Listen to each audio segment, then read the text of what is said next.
Okay, this is a very short video to show you how to use a calculator in the very first few chapters of this textbook. The first thing, how do we enter data into the calculator? Let's say you have a data set and you want to put it into the calculator. So you go to Stat and then Edit. Right there, it's already been selected, so just press Enter. You want to put the data into L1, for example. Let's say the data set is 89, 56, then press Enter. Let's say 47 is the next number. Press Enter.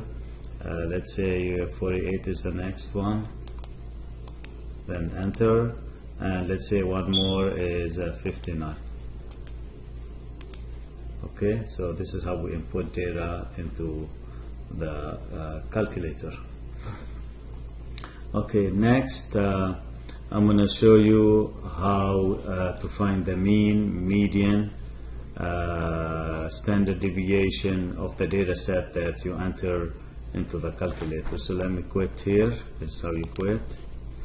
To find the mean and the standard deviation, then you do the following. You go to Stat, Calc, one variable statistics, it's right there. Okay, now the calculator is asking me where's your data. Let's suppose I'm using the data in L1, and then I don't touch the second one, the frequency of the list. You just leave it, you don't do anything. Select the list. Let's say your data is in L2. How would you change L1 to L2? So you go to second and then number 2. But since my data is in L1, so I'm just gonna go back and go second and then number 1. And then calculate, Enter. Okay, the first value is the mean that we are looking for. S is the sample standard deviation and sigma is the population standard deviation. If in the question you are told that you have a sample, then you should use S. But if you are told that what you have is the entire population, so your answer for the standard deviation should be sigma, but most of the time it is S. Let's scroll down now. This is the minimum value. This is a Q1, the first quartile. This is the median, 56. And Q3 is 74, and the last value is 89, which is the maximum value. So maximum, Q3, medium, Q1, and minimum is called the 5-number summary. If I ask you to find the 5-number summary, you can input the data into the calculator and use it to find the 5-number summary. Let's say you go to the calculator, okay, Stat, and you want to input data in there. And you want to put data into L1 and you can't find L1. It was deleted somehow by mistake. So here's how you can retrieve L1. So let me quit again. So you go to Stat, Edit, and then number 5. Let me just click on 5 and just Enter. And let me take you back now and show you what happens now. Stat, Edit, Enter, and L1 is back. Let me put some more data into L1 and show you how we can use that to create a histogram. So I'm going to put some more numbers, 45, 49, 36, 34, 38, 51, and one more, 56. Okay, how can I use the data to sketch a histogram? If I want to see how the data looks like, the shape of the data, is it symmetric, uniform, skewed to the right, skewed to the left, I can use this feature on the calculator to sketch a histogram and see whether the histogram is symmetric or not. To do that, you have to do the following, guys. So you go to second and y equals, press Enter. You need to turn the stat plot on, so that's on. Now it is on, and now I'm going to scroll down and select histogram.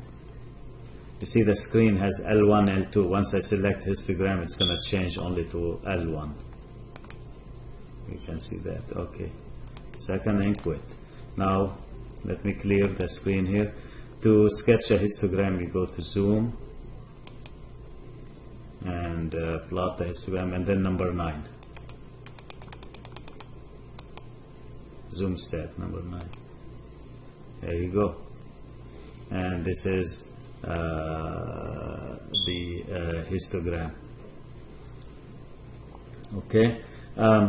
If you see a histogram that has a tail to the right, then you say the data is right skewed. If there is a tail to the left, then the data will be left skewed. If it looks symmetric, then you say data is symmetric.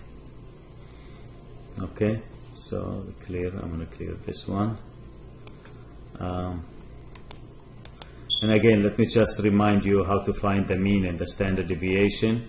You go to Stat, Calc, one variable is statistic, and then hit Calculate, and here you go.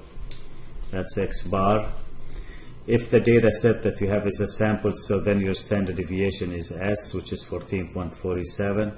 Now if he asks you to find the variance is the square of the standard deviation. You take 14.47 multiplied by itself.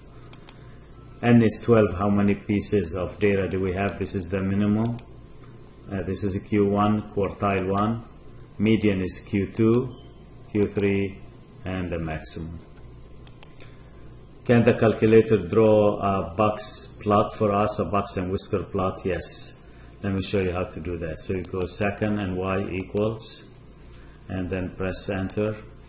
We selected histogram, so I'm gonna go to type and scroll down to box plot, enter, and then I'm gonna quit, and then I'll go again to zoom, and then number 9.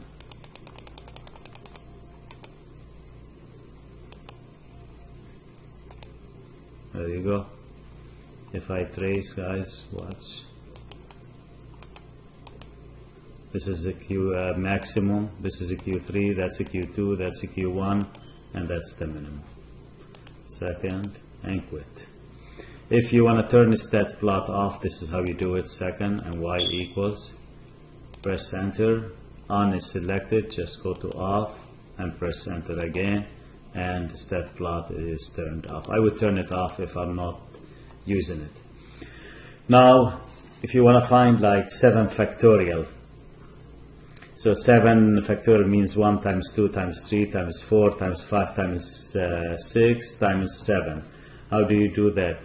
You would put 7 on the screen, you go to math, then you go to probability, and then this is the factorial here, enter, and then that will give you the answer. Now, if I have 7 letters and I want to choose the 3 letters from the 7, in how many ways I can do that? So I have 7, I need to choose 3. In how many ways I could do that? This is a combination. How to do it? You put a 7, and then you go to math, then you go to PRB, and then NCR. So 7, choose 3, and press enter, and the answer is 35. Now, let's say I have 7 letters. I want to select the 3 letters, but the order I select the letters is important. So if I select ABC, it is different from ACB, it is different from BCA. In how many ways I can do that? So you put 7 on the home screen, you go to math, you go to PRB, and this is MPR. Enter, and then 3, and that's 210. Let's say I have 45 numbers, and how many ways I can select 5 numbers from the list of 45. So you do this, you put 45, you go to math, you go to PRB, and then NCR, and choose 5. It's going to be a large number. Last thing, guys, if the calculator is causing some issues and you cannot figure it out, I would, if I were you, reset the calculator, and this is how you reset it. you go to second, and then the plus sign, memory, then you go to reset, enter, and reset all the RAM, and then confirm the reset, enter, and that is cleared. If I take it to the lists now, you're going to see that they are empty because the calculator has been cleared. This is about everything that you need to know for the first test.